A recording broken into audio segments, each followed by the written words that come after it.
I am going to start officially, and what officially means, by the way, is the recording is starting. So yeah, I have Zoom, I have Room, I have recording. That's what we got going on here. And we have some special guests. Vladimir, would you like to say hello? I need you to come up here so you can get closer to the microphone. Yes. Thank you. And then you can come sit here so the Zoomers can see you too. Although he's a lot taller than me. Hang on. Hey, Summers. There you go. He has Thank some you, Lisa. announcements. Sure. I will take just 1 minute. Hi, everyone. My name is Vladimir. I'm a 5-year PhD student here in the EMS program. I'm the chair of GMAS, the Graduate Measurement and Statistics Student Program, and I'm here to say that you are welcome to our group.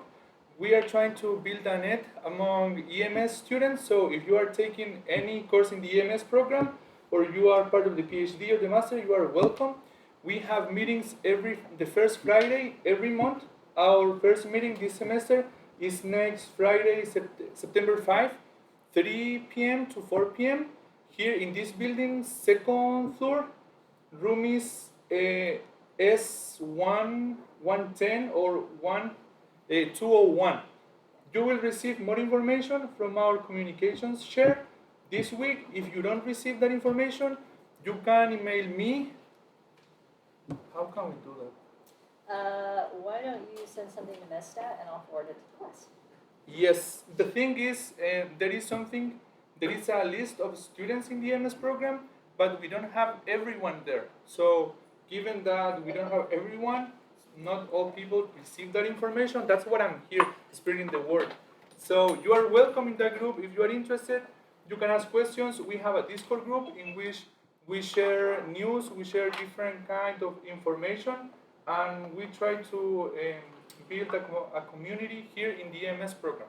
So you are welcome and you can make friends there. We have foods and drinks in our meetings, Pizza. and we chat about different things related to EMS, educational measurement, about job opportunities, and we have different speakers there.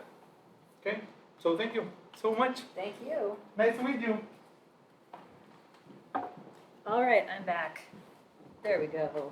How's it going, everybody? Welcome back to school. It's like, bye. Yes. So we got Roomers, we got Zoomers, you got me.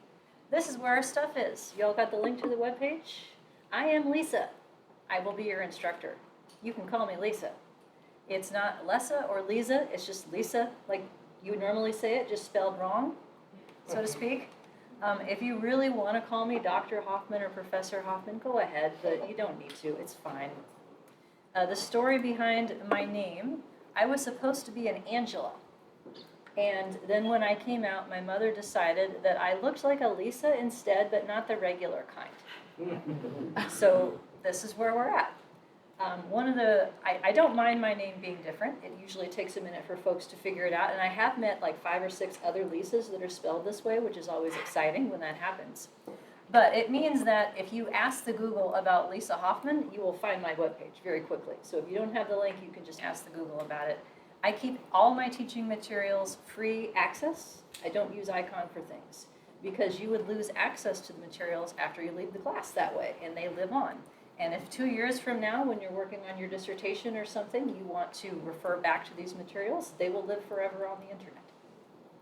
So that's where all this stuff is. I use Icon for course readings and for administering assessments, but that's it otherwise for the materials. So this is where we're at. So if you're looking at this webpage and you're like, 1997 called, they want their HTML back, right, I get it. But it's one page and it has everything on it. That's why I do it this way.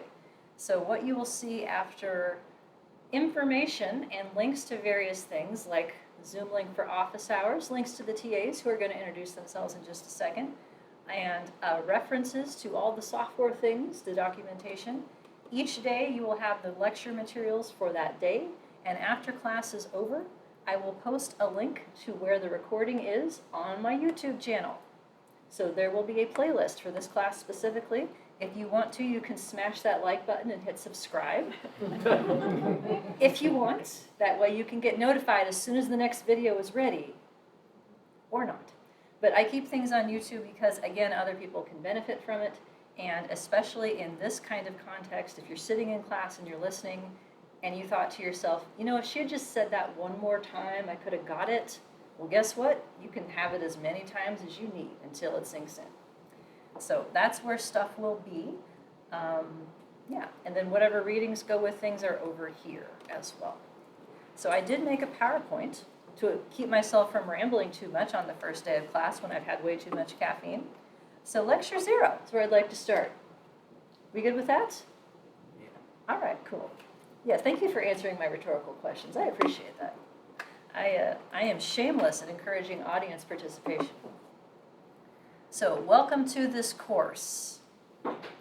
Whenever I go to a doctor's appointment and I have like a resident or a nurse working with me, they always make conversation and they say, what do you do for a living? And I say, I teach applied statistics to terrified graduate students. That usually inspires a reaction of, oh yeah, I had to take statistics and I hated it. Like, well, if I had to stick needles in people all day long and draw blood, I would hate that. So we all picked what we like. But I recognize that this is a course that, for better or worse, folks can have some feelings about. Maybe the feelings are excitement. Maybe the feelings are, what am I doing here? Maybe the feelings are, I'm terrified. So I just want to acknowledge that elephant in the room and start there. So why might you be here? Some of you, the answer is, someone told me I had to graduate. Okay, this course meets the College of Education's quantitative research requirements, and that is a reason to be here. And if that is your only reason, I get it. I'm happy for you. And I want to convince you otherwise, but I can accept that. But by the end of the semester, what I hope is that I will move some folks into the other camp, which is I want to learn about data analysis. Do I have the screen share going? Yes, I do. Right, Zoomers, you're with me? Okay. Whenever I hide the floating meeting controls, then I forget whether I've actually shared the screen. So I may have to just check on that every now and again. And yes, you'll hear the doorbell ring throughout the class. If you get disconnected, Zoomers, or you need to log back in or whatever, don't worry about interrupting. I'm classically conditioned to respond to the doorbell at this point. Just my hand just goes to where the window is, so we're all good. And making sure I'm still recording. Yes, I am.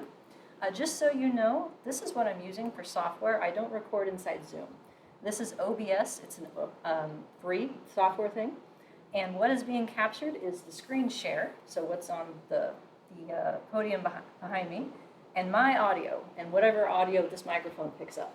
So your faces aren't on the YouTube, your voices might be. If that makes you shy, you can always log into Zoom, use the direct message feature, and ask questions that way too. So we'll keep the FERPA as good as we possibly can. So I hope you're here to learn about doing data analysis using quantitative methods.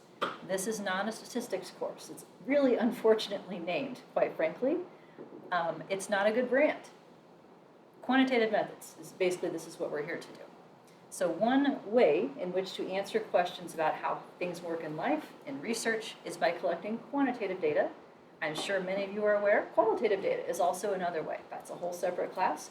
Please don't ask me anything about qualitative because I cannot help you. That is not my lane. But the process of summarizing that data, finding patterns in order to answer these questions requires statistical models. And that's where the stats part comes in, and that's where the scariness starts to begin. So to me, quantitative methods is the combination of having that kind of data, so a quantitative research design and corresponding data that have been collected, and the application of statistical models to answer questions. And key here is application. So there is an actual statistics department on this campus who offer masters and PhDs in statistics as well as data science, which is the cooler way to say statistics nowadays. There's also, I think, biostats degrees you can get in the College of Public Health. So those courses are very different than what we have this semester. I'm focused on how to teach you how to analyze data and know what the results mean. That's my goal. So if you want to talk about calculus or theorems or derivations, you are in the wrong place. Those other places would be happy to talk to you about that. So applied statistics is the thing here. So if you're willing to move past just the idea that this is a requirement and you have to get through it, here's some levels of expertise in which you can reasonably expect. So if you're coming in as a brand new master's student, for instance, in our program, Educational Measurement and Statistics, another doorbell, there we go, and you have little background in quantitative methods, taking 6 to 9 hours will meet your program requirements, and I would say a reasonable outcome is that you know enough to be a competent consumer. Like you could read a results section and have a sense as to what it's telling you and whether it's reasonable. You might be able to do some of your own analyses. If you come in with some kind of background, that's where taking additional courses could benefit you, and actually just putting a plug in. Our program, EMS, offers a master's degree that you can pursue concurrently with the PhD you came here for. And a lot of students decide to add on that as an additional credential, because there's nothing that helps you say, hey, I have this expertise, than a line in your CV that demonstrates it. So that is something, just to put a plug in there for that. And that can help you get jobs as well. If you're willing to keep going, then you can become a methodologist. You can contribute to the methodological literature, or you can help direct methodological progress in your areas of research. You can help people learn how to do research better in your area. So the sky is the limit, even if you don't want to hear that right now. I just want to put the plug in. So for us, statistics is applied math for a relevant purpose, or data science if you want to call it and be fancy. So what makes this course, and I would say quantitative methods in general, difficult is not the math. It is not. It is logic and working memory. That's what makes this difficult. And if you can accept that and let go of any fear that you have that you don't have enough math training or stat training, it will go better. So we're not going to do things that cause additional anxiety. That's not my jam. You're not going to have to derive formulas. There are people who figured this out, and it's okay for us to trust their work. Okay? I'm just going to accept that they're right and stay in my lane. We're not going to memorize things. You don't need to memorize equations. You don't need to memorize formulas for anything, because it's all programmed in. And again, it's okay to trust the computer programmers know what they're doing to make sure the math maths. And we're not going to calculate anything by hand ever. Because, why not? First off, we're bad at it. Computers are better and faster always, no matter how diligent you are. Number two, it doesn't help. There's actually research on this as to whether doing hand calculations, such as sums of squares and mean squares and all that stuff that you might have had to do at some point as an undergrad, it doesn't help you learn as effectively as learning how to use software. We're not doing hand calculations. That's not how you're going to do any kind of analysis in your real life. You're not going to get your calculator out and start computing sums of squares in your dissertation data. Oh, please don't. Please don't ever think that you have to do that. No, you're going to learn how to make the software do what you want it to. And that's a much easier task. And once you get past the models that are taught in this class, you literally couldn't do it by hand even if you wanted to. They use iterative estimation processes by which you have to try to find the best answer for a problem iteratively. And there's just too many dimensions to search over at the same time. You couldn't do it by hand even if you wanted to. So we're not doing any hand calculations. We're not doing any math. We're going to learn the logic and the vocabulary to make the computers do the math for us, and we're going to learn what the numbers mean when they come out the back end. Okay? Does that help a little? Yes, okay. So we're going to do a method of assessment in this class I call the thumb check. It is a continuous scale that starts at terrible, heads up to meh, and all the way up to good. Can we do a thumb check, folks? How are we feeling right now when this is terrified, this is accepting, and this is excited? I'm hoping for at least accepting. We're accepting. Okay, no one's terrified yet. This is good. Terrified grad students, not after the first day, not on my watch. So, it's not the math, it's the working memory load. And we all have learned to manage working memory loads of various things. It's the language that gets in the way. And you're like, what? No, really. Because we're going to express ideas using words, notation, meaning symbols and equations, and yes, some of them are Greek, and computer code, or what's known as syntax. We have to find a way to tie all of those things together simultaneously. That's a language problem, not a math problem. The logic then comes in in a series of decision rules. If I have this kind of variable and this is my kind of question, here's what should logically follow. If this, then that. And it's not foolproof, but there's a lot of things that, yeah, you can kind of be like, yep, this is a flow chart of how you can think about these things, and it can stay organized in that way. So we figure out what kind of data we have, what kind of questions we have, and what the model should look like to answer them. And then we estimate the model. Don't let that word scare you. Estimate means find the answers. So the way that we manage working memory load for all of this is the same as any other kind of learning task. Frequent exposure, mindful repetition, and engagement. So that's one of the reasons why this is a 2-day-a-week class. No matter how enthusiastic you are about statistics, after about an hour, maybe an hour and a half, most folks are done. Like, it's just their heads are full, and to keep going is not going to be effective. I learned that a long time ago. So we're meeting twice a week so that we can keep things fresh. The material does build cumulatively. So it's not a good idea to like put this off and hope to catch up later, because it will become overwhelming at that point. But we will build things in slowly. So I believe we can all do this. That's where I'm starting from. I'm starting from a place of, you all are grown-ups, you all know why you're here, you can manage your time, and I'm going to trust you. And all of us, if we were capable of doing graduate study, we're all capable of doing this, 100%. And folks can significantly benefit.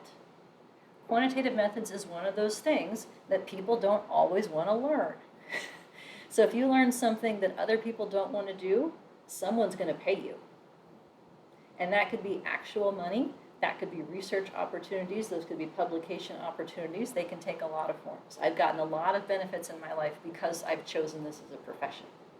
So I believe that there's a big benefit to learning this, even if it's not necessarily what you envision for your primary mode of research.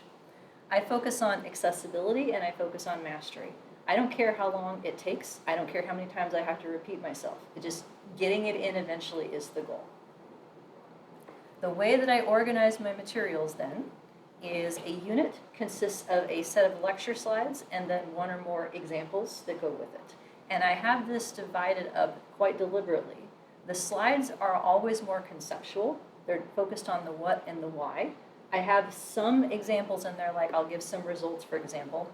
But then I have a separate document that is a Word document turned into a PDF that has all the syntax and output annotated.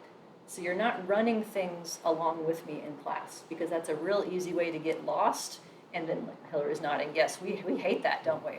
Yes, we do. Yes, we do. I've had lab sessions where folks are trying to run things, and then someone gets like something breaks, and I go over to help them, and then someone else has something that breaks, and then we're all just sort of sitting there in chaos. We're not doing that. So I'm doing the heavy lifting ahead of time to build a comprehensive handout that has all this stuff so we can just walk through it.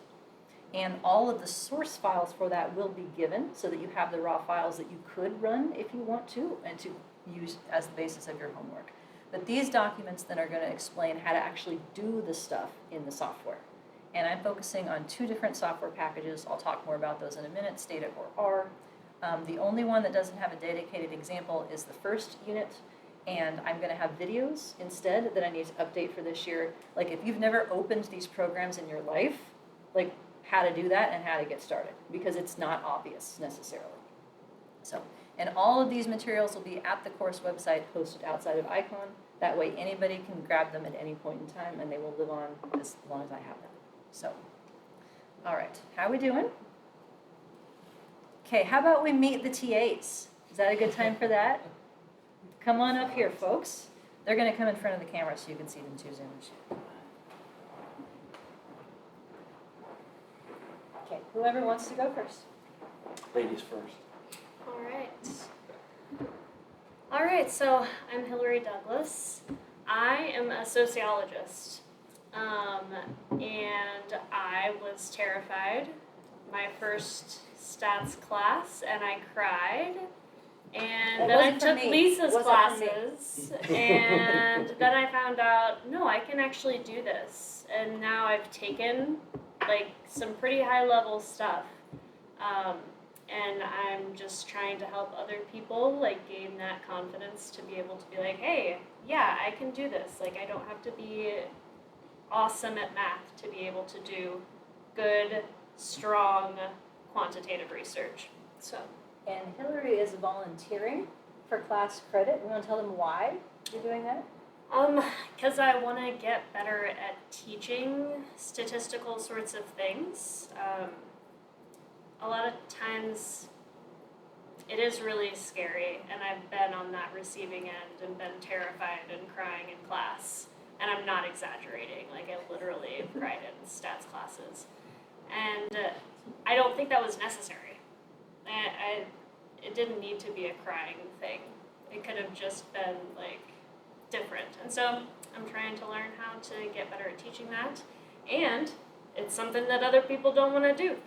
Sociologists don't want to teach stats sometimes, you know? So maybe I'll have a leg up on somebody else someday in the job market.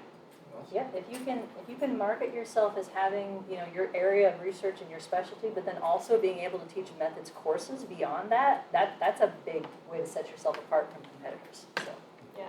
yep, for sure. Thank you. Yeah. Okay, I guess So- I'll come over here. How can I tell if I'm good in the? You just have to guess. Oh, I'm gonna guess. Okay. Zoomers, can you see Michael okay? They'll let you know. Yep, they're good. Okay. Cool.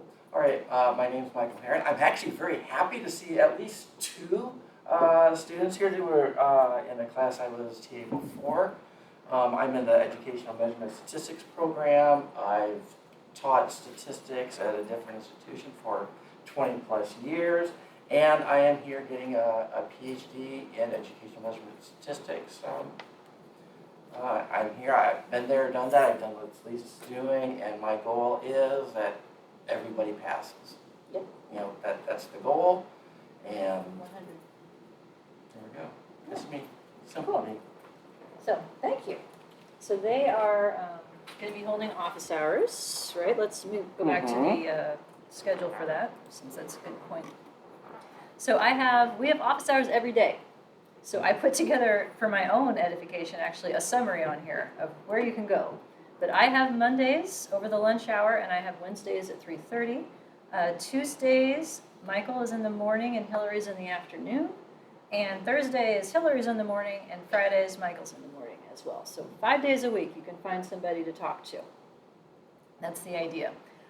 It's either going to be on Zoom or in a hybrid, meaning Zoom or in person.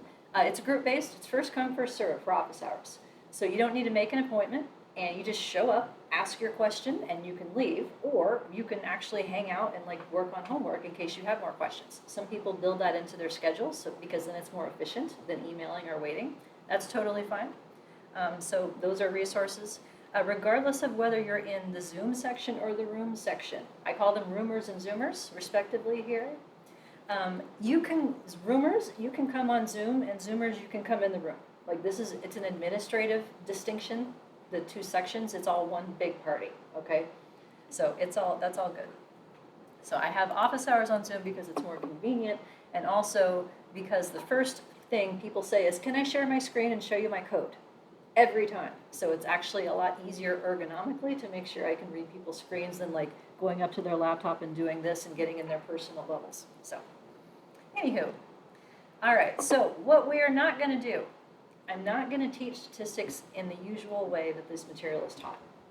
I'm not going to do it as, well, here's this model, and here's this model, and here's this thing, and there's his thing. It's going to be one big family because it all fits together. And it's a lot easier to learn if you understand how things are connected rather than these artificial distinctions. So more vocabulary on that in just a second. I don't do tests. You're not having a midterm and you're not having a final. I just philosophically, at this level, I don't believe in it. Now, it would be different, let's say that if you were training to be, an emergency room personnel, and you need to know how to stop someone bleeding right now and you don't have time to go look it up, you need to know something right this moment or else. Medical settings, I can understand needing to do tests or things where you have to perform on demand, but no one is ever going to tell you, this man's going to bleed out unless you can remember the formula for a chi-square. That's not going to happen. So I don't want tests and the one-shot anxiety-introducing behavior and cramming behavior that they generate. I don't want that. And we're not doing hand calculations because we're not good at that. So what I will try to do is link things together as much as possible. Kinds of data, kinds of questions, and kinds of models. If you're listening and you think, I wonder if what I'm doing on this project relates to this. Oh, please raise your hand and ask that question. Those are my favorite kinds, when people can start to make connections to what they're doing. Then I have more examples to draw from, and I can probably give you some advice. So what we are going to be doing then, to help learn the language and manage the working memory load of modeling, are two different kinds of activities, and they're all out of class. One is called a formative assessment, and the other is homework. Formative assessments are going to be hosted under quizzes and ICON, but they're not quizzes. They are review activities, more on that in a second. 7 of those planned at 3 points each out of 100 of a grading scale. You get 21 points for doing them at all. I don't care if you get it wrong. If you make an honest effort, you get your points. Because the idea is that these are check-ins so that you can see what topics you might need to spend more time on. If you can't answer the questions, that's a good indicator that it's time to do a review. Homework is going to give you practice actually doing stuff. So analyzing data and understanding what it means. I have 5 homeworks planned this time, worth 79 points for accurately completing them. So these ones are judged in terms of how well you actually do. Everything is take-home, open note, and untimed. So I don't care how long it takes you to get through things, so long as you get there. However, I do know that activities with soft deadlines can get pushed in favor of activities with hard deadlines. So I'm going for the latter here. I want to get this class into the hard deadline category. So each late homework will have a 3-point penalty off of it. Each late formative assessment will have a 1-point penalty. So it's nothing you can't come back from. Like if life goes sideways and you have to turn in something late, okay. If you turned in everything late, you'd still have a shot at a B. So it's a little bit of a motivator because the material is cumulative, and if you get behind, it can become overwhelming. However, if you look at the syllabus and you're like, oh, this week I have an assignment due, but I know I'm going to be out of town at a conference, or I have to be, I'm doing comprehensive exams and I'm not going to have the headspace. If you request an extension at least 2 weeks in advance, I'll give it to you. So just let me know and I'll give you a different deadline. The deadlines that are currently on the syllabus for things may get pushed to be later. I may add about 2 more days or 3 more days to an assignment if we haven't covered everything in the amount of time that I allocated for it, but it will never be due sooner. I want to make sure that after each unit, we have at least about a week after finishing it before our homework would be due. That way you can kind of let everything convalesce in your head. So what are these things? Formative assessments are questions that create a targeted review. So after one of these closes on a Monday night, our TAs are going to lead them, right? Sure. She's like, I'm doing what? Yes. The TAs are going to lead a class discussion on what the answers should have been and why. So we'll talk about them. That's why I don't care if you get it right or not. I want you to try. And if your answer is, I looked everywhere and I couldn't find this, could we please talk about this again? That's a perfectly valid answer as well. As long as it's not all of them. As long as it's not all. If all. you do that every time, we're going to catch on that maybe you're just not, But the TAs will read your answers and they can see what the common points of correctness and misinterpretation or misconceptions can be, and we can talk about that. And this will be a variety of things. There'll be some open-ended stuff, some multiple choice stuff, practice with the kinds of things we'll be doing on the assignments. So low stakes just to get you sort of used to whatever the topic is and to provide a space for folks to ask questions. So because there are so many of you, we won't be doing individual feedback on your answers. But if you have questions, we can certainly talk to you at an individual level. But we'll go over what the answers would have been and why as a group. Homework then is practice doing data analysis. It is based directly on the examples I give you. So I'm going to give you pieces of code that do things. And your task is to figure out how to modify it ever so slightly to do what you need it to do. Templates, that's what you get. And I promise you do not need ChatGPT or the Google. Don't go down that rabbit hole. Please don't. It's not going to help. It's only going to make it worse. I am giving you exact templates of what needs to be done. You don't have to figure that part out on your own. And ChatGPT may be useful for some things, but the more familiar you get with stuff, the more you realize where it's not. So I'm not a big fan of use of AI for doing data analysis kinds of things. And I've seen it go awry with students before, so you don't need to, is what I would say. If you find yourself Googling something, stop and ask for help, because we can tell you where whatever it was is in the course materials.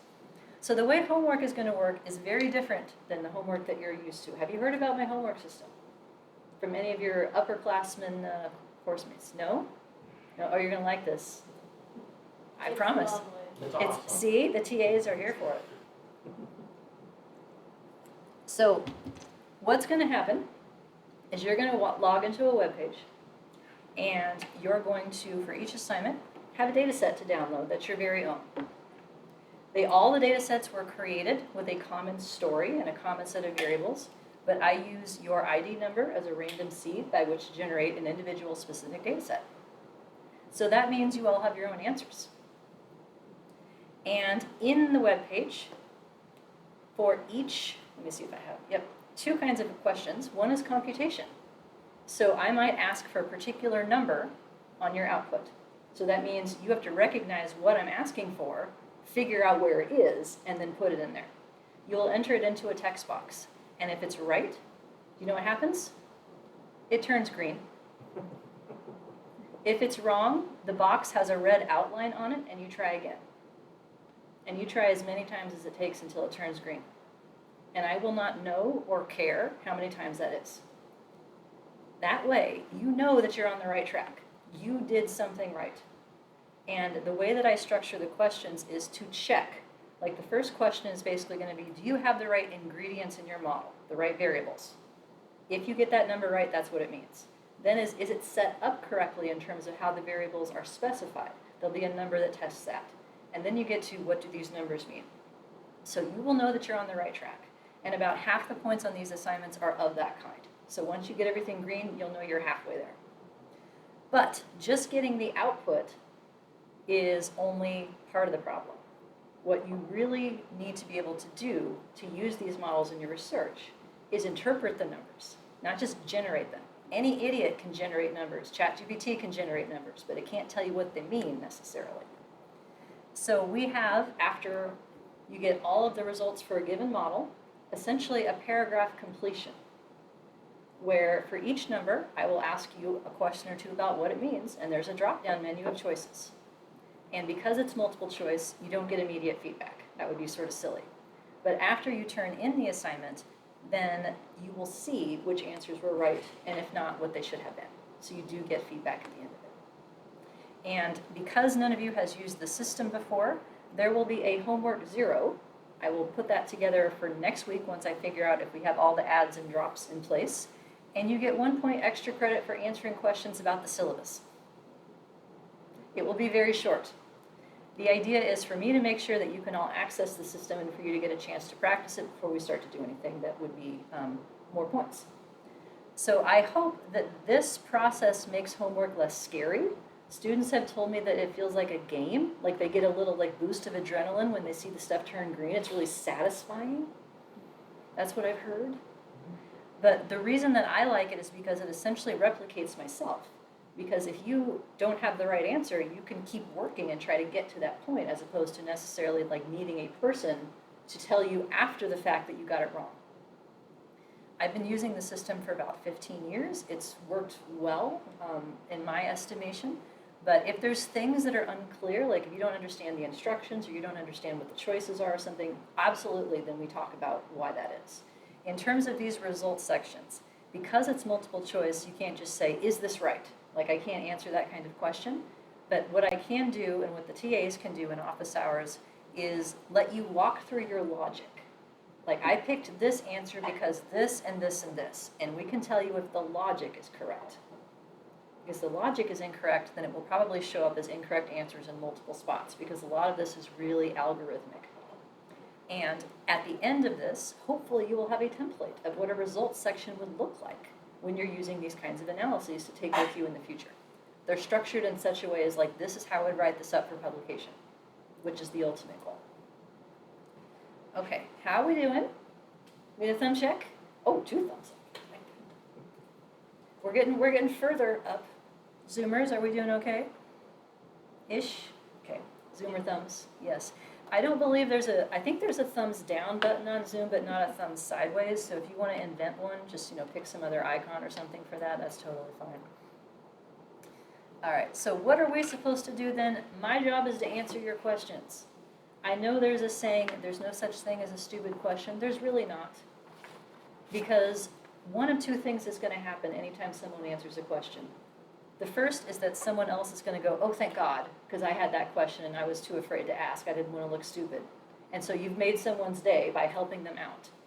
Or someone else is thinking, wait, I think I know the answer to that. And they wait and they hear the answer, and if they're right, you made their day too, because now you've just reinforced that they've learned something. So don't feel like you can't ask questions because you're afraid of whatever. Like, be that person who has their hand in the air every 3 seconds, because that's how we learn. And you can use the chat window. So the TAs are, at least one of them's logged into Zoom. So if you want to send questions anonymously and have them read aloud, that's totally fine as well. Even if you're in the room, you can log into Zoom and ask questions that way. I have the chat window open here, and I'm classically conditioned to keep looking down for responses as well. So we're happy to answer questions over email. It's just better if we can talk about things during class, because then everybody gets to hear the answers. In terms of office hours, like I said, that's a group-based thing, but oftentimes people have the same question, and so it's more efficient to be able to answer it in a group. And the TAs are available as well. So if I scare you for whatever reason, like if I'm giving off scary professor vibes and you feel the vibes of the TAs are easier to work with, you can talk to them instead. My feelings won't be hurt. But I do get paid more than they do to do this, so it sort of feels like the question should come here first as a consequence of that. You know, they do pay me. Did you know that? It's like 40% of my job to be an instructor. So keep that in mind. Like, your tuition money has paid for this access, so don't feel shy about using that as a resource. So what's your job then? To ask the questions. In class is better than nothing, but anytime is fine. Review frequently. So a lot of this is vocabulary and terminology and symbols. Like, if you just sort of look at this stuff every now and again, quiz yourself, what's this one mean? What's this one mean? It will start to become more automatic. Please don't start your homework at the last minute. You may find that you allocated like 3 hours before midnight on the day that it's due, but you can't figure out how to import your data. And I'm not answering emails at 10 in the night.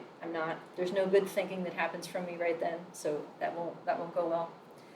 The other thing I would say is that if you're stuck on something for more than 15 minutes, like if it just won't turn green and you're starting to like want to throw something, walk away. Like, send us an email and let us help you. And the easiest way for us to help is if you take a screenshot. What's the syntax that you're using? What's the output? What's the error message? Because then we don't have to open your files, run things, and regenerate it. We can just see what the problem is, and we can help you troubleshoot quite readily. With respect to the readings, so on each unit, I would say, like Lecture 1, Lecture 2, I've listed resources and readings, including the textbook, which is labeled D and H. There's some videos for that one. There's some articles. I don't follow the textbook very closely, but I really like it.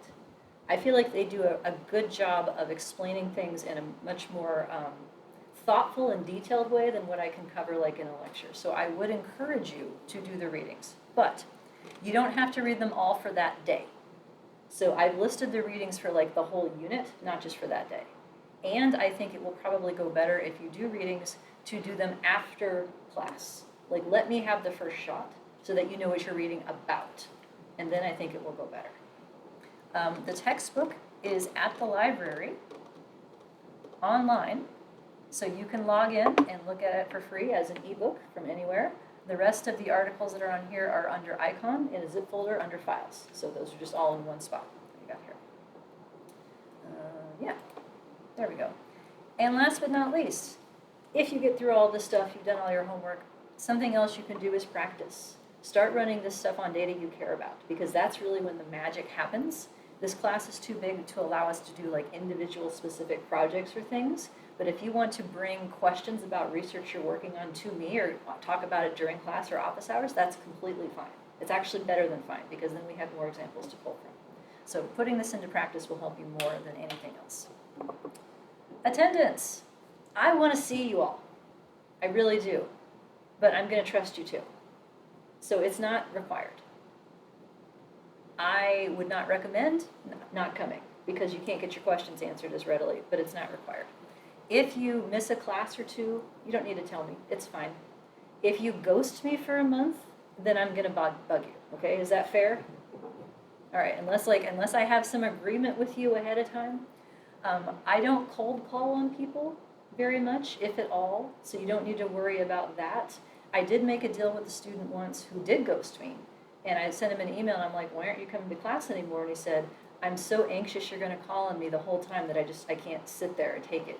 And I was like, what if I promise to never call on you? Will you come back? He said, yes. So we made that deal.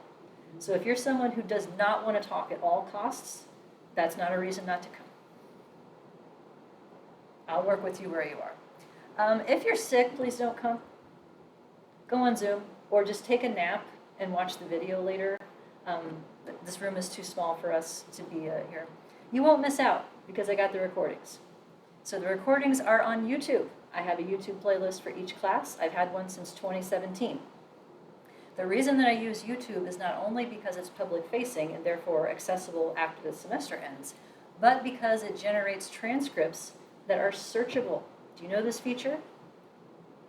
Let's see if you do. I want to make sure you're aware of this because I do a thing, for instance, a gimmick that I read about when I was younger, of people who try to draw attention to homework relevant things by making a point of it. So I'll do like a cough, cough, homework question, something like that to try and make a point. You can pull up the transcript from class and put Control F and hit homework question, and it will take you exactly where in the video I talked about it. So if you're like, what was that word again? What does that mean? Type the word in and it will take you to where I covered it. So it's a tremendous research for searching for information without having to go through it. The videos are not really designed to take the place of attendance. Like they're not, it's 6 mouse clicks from finishing recording to posting. I don't edit. They're not fancy, they're not pretty. They're just a faithful reproduction of class. And if you can't come to class, I would watch the full video. If you're starting on homework and you're thinking, oh, I need to rewatch this before I do homework, no, you don't. Start doing your homework. And then when you get stuck, ask the video or ask these slides, do a search for whatever you're stuck on, and then you can watch it with purpose, and that will go better. So just passively watching it is not going to be as effective or useful as targeted review of certain things that you need to. If something happens to me, if I'm sick, if there's bad weather, I drive a 2008 Corolla. That is the definition of bad on snow.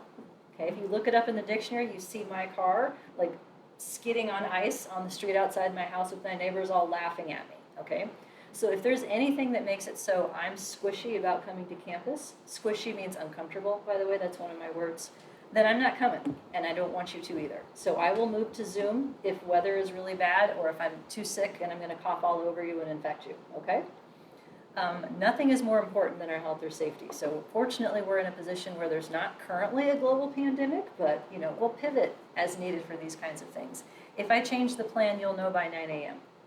I think there's one day for sure that we're going to be on Zoom only because of comprehensive exams being held in this room. They always kick me out. So, yeah. All right, speaking of which, on the schedule, I just wanted to point out a couple things for your planning purposes. I'm giving you the first day before Thanksgiving off. There's a whole bunch of conferences that happen that weekend, and I'm down to like 3 people in class usually by then, so you can just leave early for Thanksgiving break. There's nothing due that week. The other thing is that we're having sort of an impromptu fall break because I'm going to be away at a conference, and the TAs are going to help with that. Hillary, I didn't hear back from you. Are you willing to do that? I think. Yeah. Sorry, Like- I think I may have missed it then. Since I won't be here, basically the TAs are going to hang out and they will be helping you in class as office hours with homework 3. You can come if you want or not if you don't. So we get a fall break essentially. I'm going to Notre Dame for a conference. So, yeah. So those things and then it is the 11th? Yeah. So 9/11 we're meeting on Zoom only because this room is being used for comprehensive exams. That's the other one. All right, so about the software.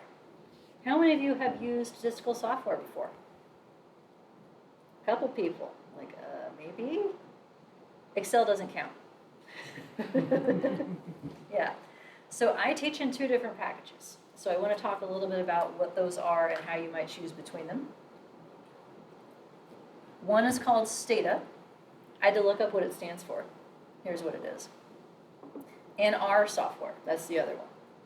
SAS is also included in my course materials because I started teaching with that first.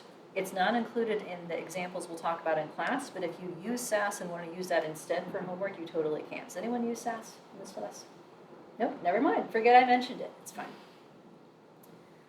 So why not SPSS is the usual question I get at this point. There's nothing wrong with SPSS. I'm not going to hate on it. I'm not. I grew up with SPSS. I'm so old that it didn't even have a Windows version. I had to type stuff in SPSS as an undergrad. That being said, the reason that I don't use it is not because it's not fine for these models, because it absolutely is, but because it isn't used in any other EMS class. So this is the point if you're going to keep taking classes where you need to switch software. And Stata or R are your best bets in terms of what those would be. The textbook, though, has lots of examples in SAS, SPSS, and Stata. So you can use that to help you generate SPSS syntax, and I'm happy to help you with that as well. I know how to use that. TAs, do you know how to use SPSS? Nope. They're like, nope, not it, not it. Well, I can help you if you're bound and determined to use it, but I'm not supporting it, actively speaking. So my story, I started with SPSS. I picked up SAS in graduate school. When I started teaching workshops to people, they wanted to have them in Stata, so I had to pick up enough Stata to be able to do that. I am begrudgingly learning R. I have not drank the R Kool-Aid. Everyone else loves it on this planet but me. I hate it. I'm going to tell you that, and you'll know this. The reason I hate it is because the packages are idiosyncratic and poorly documented. So everything is not standardized in a way that I find frustrating. What ends up happening for me is that I know how to do things in SAS and Stata.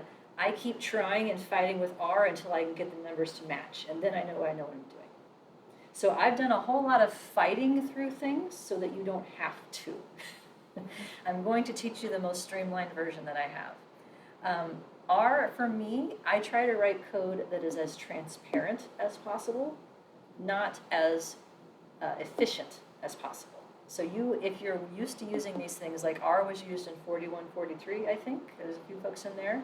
Like if you're used to, you already know how to do something and it's different than the way I'm doing it, that's fine. You can do it your way. There's a whole bunch of different ways to do the same thing in R. In terms of how to access these things, are you familiar with the University of Iowa's virtual desktop? Or is this a new thing? A few folks are? It's basically a software repository you can get to online. It has a whole bunch of statistical packages and other kinds of programs. So you can access stuff for free, SAS or Stata or R, although that's not necessarily through that mechanism. You might be asking yourself, do I have to do just one or could I do more than one? Each of you should have a section on your CV called technical skills. And the more packages and programs you can write down, the better. So even if you know how to use R, you might listen when I'm talking about the Stata code so that you can write down that you're a beginning Stata user too, because that's another line in your CV. And at this point in grad school, you really can't have too many lines on those CVs. It's difficult to acquire all of the things to keep track of, but this is one way that you can increase your research skills. So things to consider if you're not sure which one you want to use. The reason people like R is that it's free. You can install R on anything, anywhere, anytime. There is also a free version of SAS that works through the web, whereas Stata, you have to pay. So either your lab would already have a Stata license, or you can purchase one. Stata is popular in certain disciplines. So where's my EPLS folks? Anybody? One person? That's it? That's unusual. There's usually a bigger cohort. Zoomers? Any EPLS folks in there? No? Okay, well, they're all about Stata. So my guess is that you're going to be told to learn Stata. Am I right? Yeah. Yep. Okay. Fine. It is popular. It's popular in sociology, right? Yeah. Yeah. And that's like. It's kind of like R is like the up and coming thing that people are starting to get on board with, but Stata is like the traditional. Stata is made for data analysts. That is what it is for. It is not like a programming language. It's very much these tasks for data analysis. And so the code is very simple in the sense that there's not a lot to write, but then it's also untransparent because it's not obvious what it's doing. So there's sort of the pros and cons of that. But yeah, sociology, political science, and other places like Stata is where it's at. It's really good working with large data sets that have weighting systems, and so that's one reason people would use it. R is what everyone else in this program teaches in. So if you want to take design of experiments or any of the upper level courses, it's going to be in R. My issue with it is that there's little quality control, because anyone can make an R package and put it up, and we don't necessarily know if it's implemented correctly. And the capabilities are all idiosyncratic. So I've done a lot of fighting with R. I'll try to keep it to a minimum in this class. Here's a little bit of what the syntax would look like. So one big difference is that Stata and R are case sensitive. That can be tricky, meaning that if you put a capital letter in, it's not the same variable name. Drives me a little bit nuts. We can skip the Sass part here. Stata syntax is very regularized and it uses very few words. So it's very quick but less transparent as a result. And how you tell Stata that it is done is it reaches the end of the line and it assumes that's the end of the command. If you have commands that span multiple lines, you have to do this thing on it, in older versions of Stata in particular. R looks completely nuts. If you're a programmer, R makes complete sense. But if you're not a programmer, you're like, what the hell is this? Why is everything in parentheses? It's entirely calls to functions, is what it is. And not everybody labels the arguments of the functions. You don't necessarily know what it looks like from just looking at the code. I do that explicitly to make it easier. R looks like a DOS window. If you were to pull up the system, remember what DOS windows look like? A few of you do. Like that black thing, you know, where you type like command prompt. RStudio is a GUI, a graphical user interface that runs R. So that's what we will use, is RStudio to manage the data, to view the output, and to sort of manage the environment. It's much better. So when you install this stuff, you will install R first, and then you would install RStudio second. And the web page and the online syllabus has links to all this stuff, by the way. So the downloads to R and RStudio are right here, as well as how to get to all the other stuff that we have. So here's a colloquial demonstration of differences in syntax and what they'll look like. Let's say that you're answering a question about how your dinner was, and you'd like to answer, it's fine, it's not too spicy. I can't do spicy. I have the most vanilla taste buds. Everything hurts me otherwise. So the text that is in green below here are what is known as comments. That means they're notes to yourself that the program doesn't read. So the first thing I will tell you when you get started writing these things is to leave yourself a trail of breadcrumbs, because future you will appreciate it. Current you may have this code makes complete sense to me, but if you leave a note as to what things do and why, it will be much easier to use your code in the future. So here's what it would look like in Sass, for instance. Everything is a proc in Sass, stands for procedure. You have to tell it what data set you're using, what your model would look like, and any options. And to make something actually happen, you need the word run and a semicolon. Stata would boil that down to something like this. Answer would be the routine that I'm calling up. It will show up in blue. Response would be the thing that I'm talking about. Find is what I want to say. And then options are set off by commas. So this is a comment here. And the result is published to the window without you having to do anything extra. So a lot less typing in general to do things in Stata. This is what R would look like. So everything in R is object-oriented. So you save pieces of output as an object in the environment, which means you need to name everything. So every time you run something, you have to come up with a new name. So I'm saying the name of my object of the saved information from my analysis is called myAnswer equals this function, and they're all named with this sort of cutesy way, answer. It wants to know what data set you're using. Note that Stata didn't ask that. In Stata, you have one data set open at a time. So you don't have to say which one it is. In R and in Sass, you do. Formula is how you tell it what your model's going to look like. And because it's using equal signs already, the equal sign in the model that's explicit here is a squiggle, tilde. The thing that is above the, under the escape key on your keyboard. And then any options have arguments that are either true or false, like this in other ones.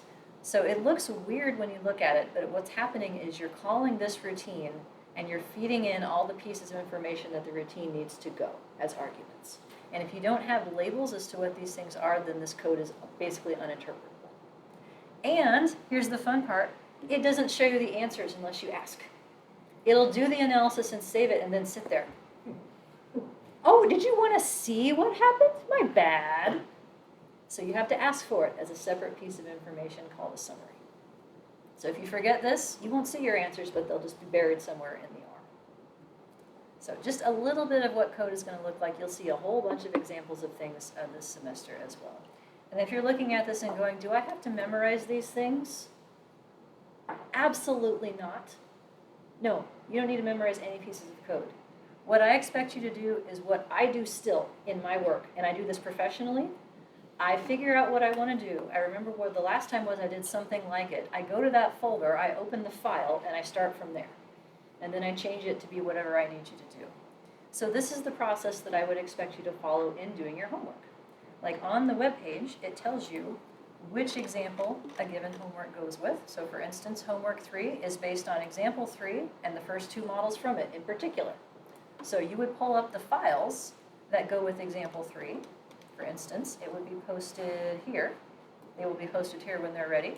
Start with that syntax where all the commands are, and then basically use find and replace as many times as needed to make it work for your problem. Like you'll change the name of the data set. You'll change the name of the variables. You might change the constants at which the predictors are centered. That's a thing we'll learn about right away. So I'm giving you a template to do all this stuff. You don't have to figure it out on your own. And you don't have to memorize what they do. Okay, Hit me. maybe a silly question. So when we do our homework, you're only expecting us to do it in one or the other? Yep. Okay. Yep, and for these models, actually the whole thing runs as a giant SAS program, and the numbers will match across R and SAS and Stata. And that's one of the things that when the TAs do the homework in advance, I'm going to ask them to verify. I'm going to ask them to do it in all the packages to make sure that everything works across them. Yep, but yeah, you don't have to do it twice. It's just that way you can choose which one you want to focus on. That's not a silly question. So this, to me, the software aspect is what makes people crazy. Because you can be fighting with something for like an hour and realize that you have an extra period or a missing semicolon or something silly that has nothing to do with your ability or your understanding of the content that gets in the way. So just that part can be frustrating, but let us help you. If there's a way to screw something up, I've done it at least 30 times, and I can smell my own. Like, oh, I know that error message. That's when you do blah. So it is an iterative process. All right, what am I hoping you already know is the next topic. So the official listed prerequisite is 4143.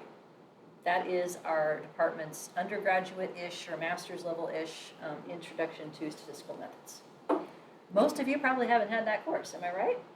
But you're here anyway. That's okay. Like functionally speaking, I would like it if you were familiar with these things. So descriptive statistics, do you know what a mean is? You know what variance is? Excellent. That's like unit 1. The very first thing I'm going to have you do for homework 1 is essentially complete a method section. I'm going to get you to generate descriptive statistics for continuous variables and categorical variables and report on those summaries. Why? Not because I think knowing what a mean is graduate level work, but it's your first chance to practice with the software. So then it's old concepts with new software, as opposed to new concepts and new software at the same time, which tends not to go well. So that's homework 1, is like this. And remembering this, if it's been a minute. Bivariate association, I'd like it if you knew what a correlation is. Do we know what a correlation is? Heard the word, or at least? If you're like, maybe? It's R. It's not abbreviated as C, it's abbreviated as R. It runs from -1 to 1, and it conveys the strength of an association. I'd like you to know what that is. What's a p-value? I'd like you to know what that is. And if you're like, a probability of something, we'll review that as well. So units 1 and 2 are designed to sort of get us up to speed with all this stuff. They will go better if you've seen it before. But if you haven't, don't panic. I think it'll be okay. Or if you're like, yeah, I did this like 20 years ago in my first degree program and it's been a minute, it'll come back. It'll come back. It'll be okay. After that, we focus on the general linear model, or GLM. That's what I would actually name this course if I had my druthers. Not intermediate methods, but general linear models, because that's what it's about. What is it? You actually probably know some of this, but you don't know it by that name. I'm going to teach this in a way that unites the material under one big umbrella, and that lends itself to learning more stuff in the future better than treating it as a series of disparate topics. Now, what do I mean by that? Here are all the different words that the general linear model subsumes. So, have you heard of linear regression? That's making a line. It's actually 8th grade algebra, like y equals mx plus b. We just relabel it and we call it regression, but it is the same thing. So if you're drawing a straight line, you might call that linear regression. Nonlinear regression is a thing, but that's not in this class. And just to be mean, simple linear regression, this is what people call it. That means you have one variable predicting another variable. It's how simple. None of this is simple.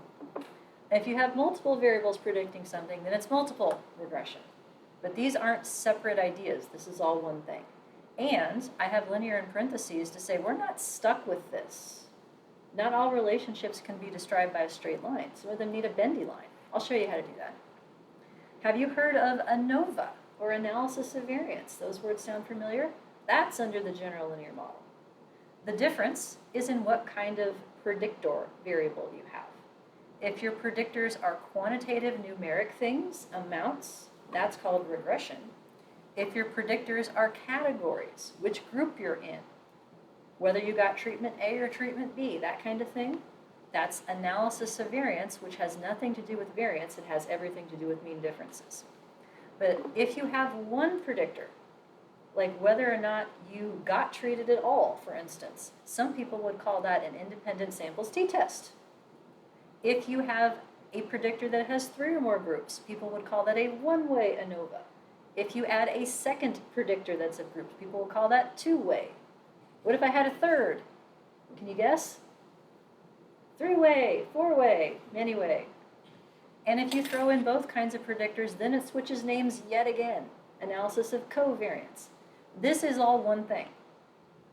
So all of these supposedly different techniques are all one thing. And they all run with the same machinery. And so once you recognize that, it makes it a lot easier to think about how to customize a model based on what the information in it is to be. You don't have to pick one lane or the other. You can mix and match these things. It's like, blend it all together. And we'll do moderation. Is that a term you've heard before? Maybe? A couple people? Moderation is the idea that the relationship between two variables depends on a third. Like, is it, let's see, you can think of an example. Smoking is bad for you, okay? That's a Mr. Mackey reference. Is smoking more bad for some kinds of people than others? Like if you also have a history of various other comorbidities, for instance, then being a smoker is worse than being a non-smoker, more so for you? That's a moderation effect. A lot of research hypotheses are phrased as that kind of thing. Is this relationship stronger in certain kinds of people than others, or is it weaker in certain kinds of people than others?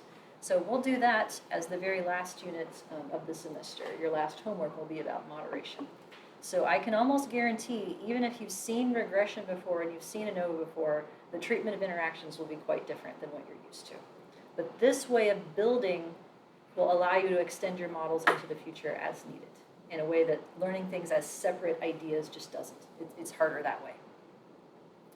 All right, that's a good place to transition. How are we doing? Thumbing? Thumb check? Okay, so recapping. We're not going to be afraid. We're not going to do math. The computers are going to do the math. We're going to learn how to analyze quantitative data with general linear models. That's what we're going to do. And we're going to work on it at home, in your pajamas, and you're going to work on it until you get it right. And I don't care how long that takes. You've heard of distributions, right? Like the normal distribution or the chi-square distribution. You know what kind of grade distribution I want out of this class at the end of the semester? Not normal. What is it? Exponential. Exponential, not even that. There's one called degenerate. Oh. which is a terrible name. What degenerate means is that you don't have a distribution, you have a constant. Everybody gets an A. That's the distribution I want at the end of this class. I don't care how long it takes you. For folks who've seen this before, it may be easier than if you've never seen it, but that's okay with me. And we're here to help. Because what we want is for you to be able to use these models in your work and to be able to read papers that use these models and go, hey, yeah, that makes sense, or, oh, they don't know what they're doing. Because just because it's published doesn't mean it's right. So we all get to be the critical consumers of other people's work, and knowing how this stuff works and how it connects, I think, will help you in doing that. All right, it is 3:06. This next slide is starting a different topic of what kinds of data and samples work with these sorts of models, but I think we can call it a day. Would you like 9 minutes of your life back on the first week of classes, just as a surprise? Sure. Well, I'll be the benevolent then.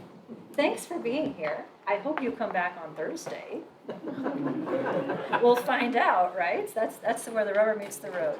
All right, I'll stick around for a few minutes if anyone wants to chat. Otherwise, thanks for being here. Hope to see you soon. Bye for now, Zoomers. What's your name?